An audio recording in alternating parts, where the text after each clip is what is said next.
8 years and 6 months ago, I was fully pregnant with my second to youngest son. I was about 8 months pregnant, and I was a part of a Be Well Mom study. It was some kind of study for pregnant moms where they just collected different data sets on pregnant moms. I don't know what they were doing with it, but I didn't feel like going on the very last day. I was like, I don't want to go. But my husband was like, babe, just go. You never know what you might be walking into. So when I say I dragged myself to this last study appointment. I get there into the parking lot at the hospital because that's where it took place.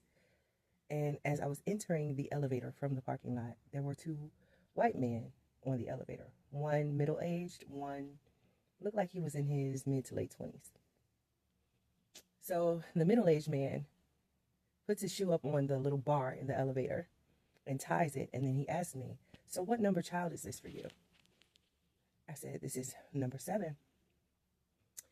And the younger guy was like, 7?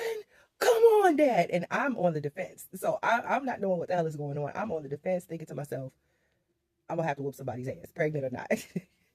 So while he's going off, the dad was like, there's no way she could have known. She has no reason to lie. There's no way she could have known.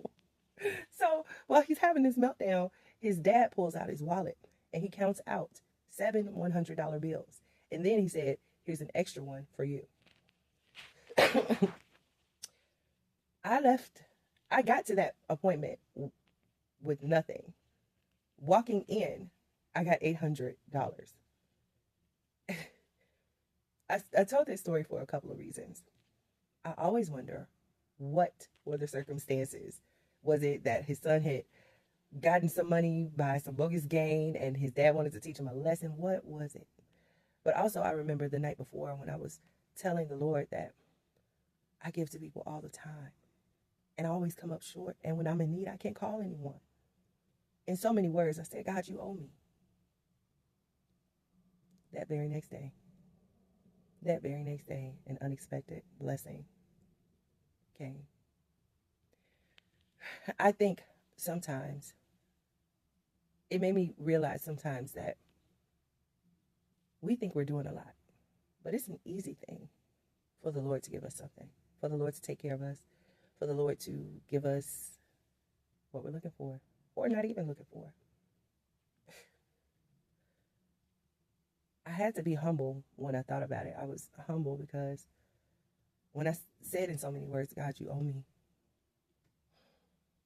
I was a little angry. I was a little impatient, but he reminded me that he's able to do all things.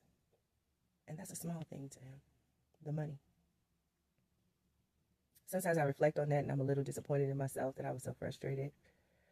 Other times I have grace and I say, well, I'm human. You know, I was going through a lot. We were low on money. We had a baby coming, all this stuff. And other times I want to know who the hell those two men were and what was the backstory. So if this gets out and the two guys that were on that elevator remember me, please tell me what were the circumstances for that $800 and why was the sun flipping out? I just thought I would share. Thanks for watching.